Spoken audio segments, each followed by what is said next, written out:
राधे राधे मित्रों। तो मित्रों, आप लोग राधा कृष्ण के अपकमिंग एपिसोड में देखेंगे कि मित्रों, वीडियो शुरू करने से पहले अगर आप हमारे चैनल पर नए हैं और अगर अभी तक आप लोगों ने हमारे चैनल को सब्सक्राइब नहीं किया है तो चैनल को कर लीजिएगा सब्सक्राइब और बेल आइकन को ऑल पे करके प्रेस कर दीजिएगा, जिससे कि हमारी नई वीडियो का नोटिफिकेशन आपको मिल जाए। तो मित्रों, होता यूँ है कि हंस राधा से कहता है आपको मुझसे विवाह करना होगा और कहता है द्वारका का संकट समाप्त और प्रजा प्रसन्न, मैं प्रसन्न और आपको तो मैं सदा ही प्रसन्न रखूंगा।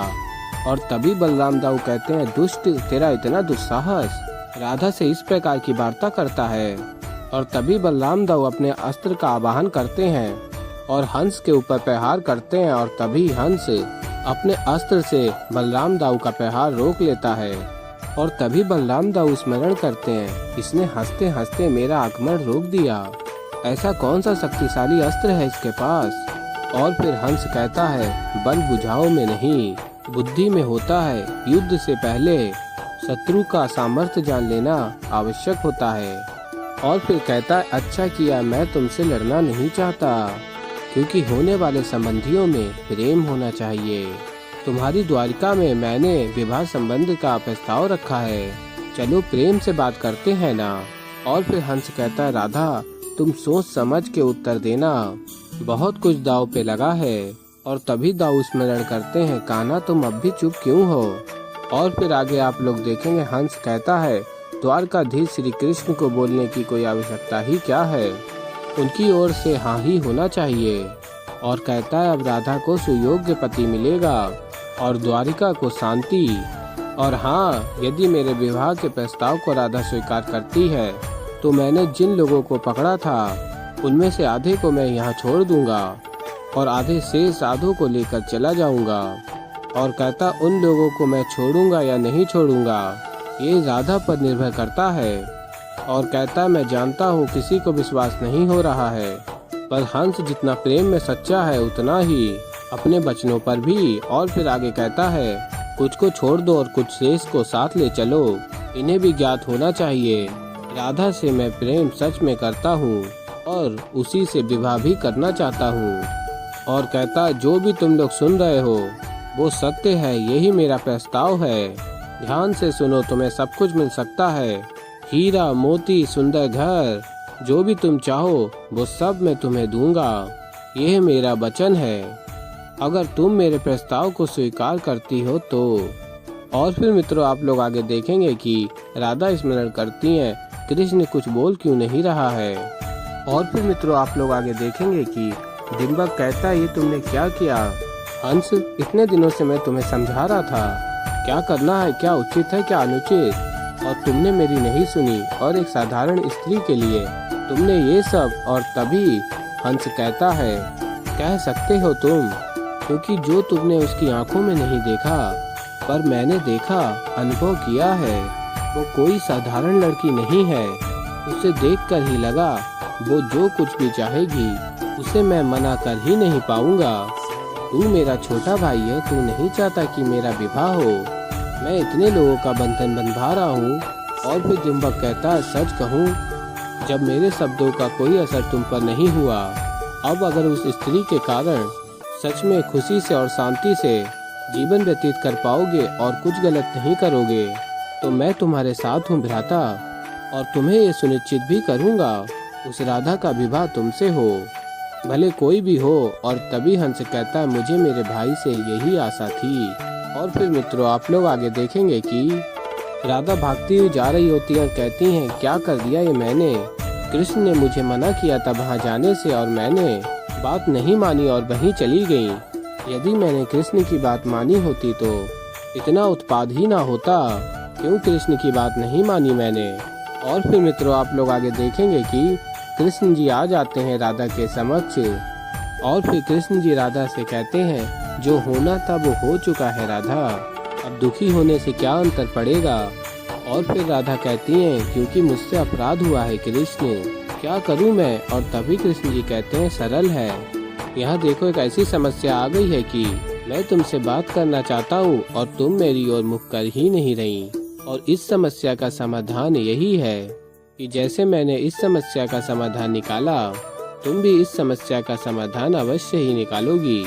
और फिर राधा कहती है, कैसे कृष्ण, बात अगर मेरी होती तो मैं कोई ना कोई संकट मोल लेकर कोई ना कोई निर्णय ले लेती, किंतु इस बार अनेकों परिवार अनेकों जीवन जुड़े हैं इस घटना से। और फिर कृष्ण जी कहते हैं, यही तो बात है राधा रानी, जब बात प्रजा की हो तो उसका उपाय ढूंढना ही पड़ेगा और हम अवश्य ढूंढेंगे। और तभी राधा कहती है, कैसे ढूंढेंगे हम उपाय।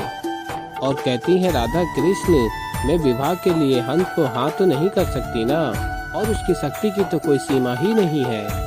दाऊ के प्रहार को रोकने की शक्ति कहाँ से आई होगी, मुझे तो कुछ समझ में नहीं आ रहा है। और तभी कृष्ण जी कहते हैं, अब तुम ना चिंता करो ना व्यतीत हो।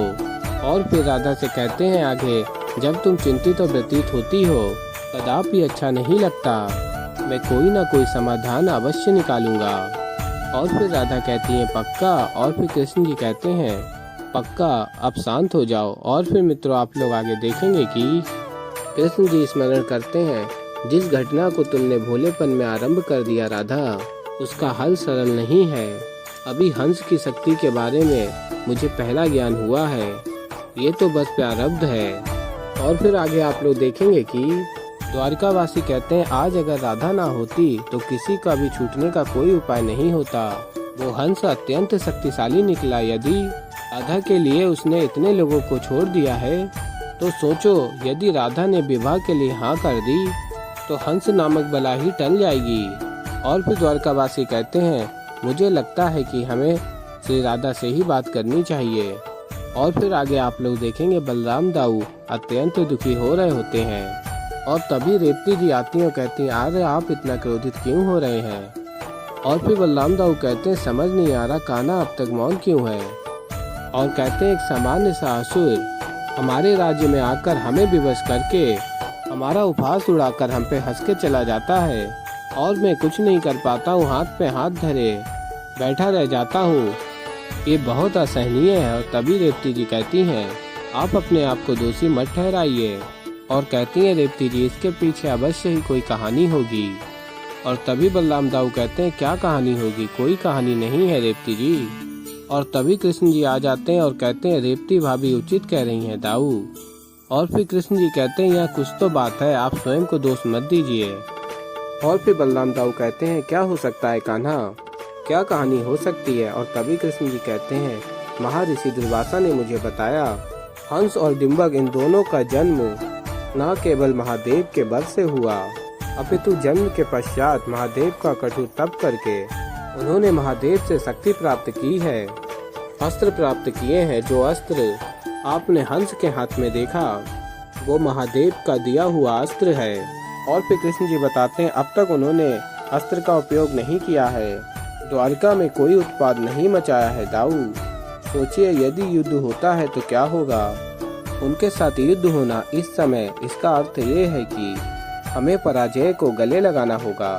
यदि युद्ध छिड़ जाता है तो सोच के देखें कि हम जैसे कितने लोग हैं जिनके प्राण संकट में आ सकते हैं। यहाँ पे राधा के विवाह से कहीं अधिक गंभीर समस्या ये युद्ध है। और फिर बलराम दाऊ कहते हैं, तो क्या हम कुछ नहीं करेंगे, बस देखते रहेंगे, जो वो कर रहा है उसे करने देंगे। और फिर कृष्ण जी कहते हैं, कदापि नहीं, इसका हल हम अवश्य निकालेंगे, मैं उनसे बात करूँगा। और फिर बलराम दाऊ कहते हैं, जब अवसर था तो तुम कुछ बोले ही नहीं। और फिर मित्रों आप लोग आगे देखेंगे कि कृष्ण जी कहते हैं, किसी भी समस्या का हल निकालने से पूर्व समस्या और परिस्थिति का आकलन करना आवश्यक है दाऊ, समझना आवश्यक है। और मैं वहाँ पर वही कर रहा था, परिस्थिति का आकलन कर रहा था, किंतु जो कुछ भी हुआ उससे आप क्रोधित हुए और आपने बिना सोचे समझे युद्ध छेड़ दिया। ठीक है, कोई बात नहीं, किंतु आपके युद्ध छेड़ने के पश्चात मेरे बोलने का कोई लाभ ही नहीं था दाऊ।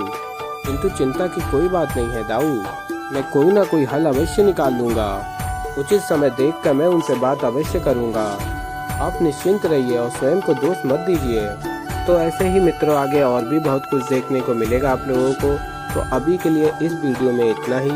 तो मित्रों अगर आप लोगों को हमारी वीडियो पसंद आई हो तो वीडियो को कर दीजिएगा लाइक और मित्रों, अगर आप लोग हमारे चैनल पे नए हैं और अगर अभी तक आप लोगों ने हमारे चैनल को सब्सक्राइब नहीं किया है तो चैनल को कर लीजिएगा सब्सक्राइब और बेल आइकन को प्रेस कर दीजिएगा, जिससे कि हमारी नई वीडियो का नोटिफिकेशन आपको मिल जाए। तो मित्रों, मैं मिलता हूँ आप लोगों को एक नई वीडियो के साथ, तो तब तक के लिए राधे राधे।